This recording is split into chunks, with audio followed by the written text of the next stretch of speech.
Mardi 19 octobre. Vous qui étiez sans Christ, étrangers aux alliances de la promesse, n'y a pas d'espérance. Sans Dieu dans le monde, Christ est venu et a annoncé la bonne nouvelle de la paix à vous qui étiez loin. Éphésiens 2, versets 12 et 17. Ruth l'étrangère. Lire les livres de Ruth. Admirons l'attitude de Ruth la Moabite. Son chemin est sans détour, parce que c'est celui de la foi. Elle s'attache à sa belle-mère qui, pourtant, à vue humaine, ne peut rien lui donner, ni rien lui promettre. Surtout, elle tourne ses regards vers un Dieu qu'elle a choisi sans vraiment le connaître encore.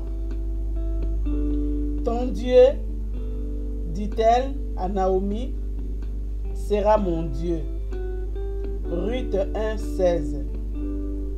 C'est sous ses ailes qu'elle veut s'abriter.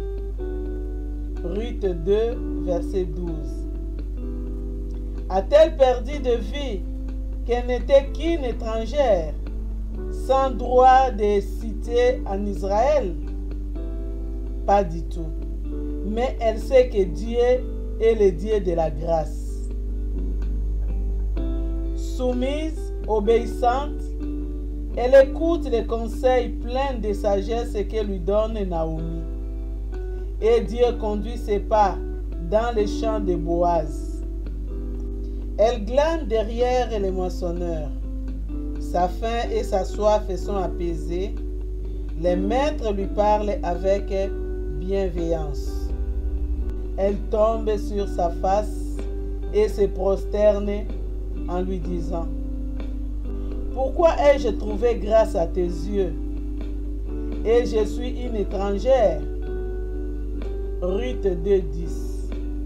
Oh, la foi de cette étrangère vivant, à un temps où parmi les peuples élis, chacun faisait ce qu'il était bon à ses yeux. Juge 21, verset 25. Quel prix avait-elle pour Dieu? Mais avançons encore dans le chemin de la foi et de la bénédiction. Au temps du repas, Boaz lui dit: approche-toi ici et mange du pain. Le seigneur de la moisson l'invite à sa table. Elle s'assied et lui tend du gain rôti. Ruth 2, 14. Amis croyants, n'avez-vous pas attendu cette même invitation quand les rachetés du Seigneur, réunis autour de lui-même, prennent la scène et se souviennent de lui? Approchez-vous, il vous convie à ce repas.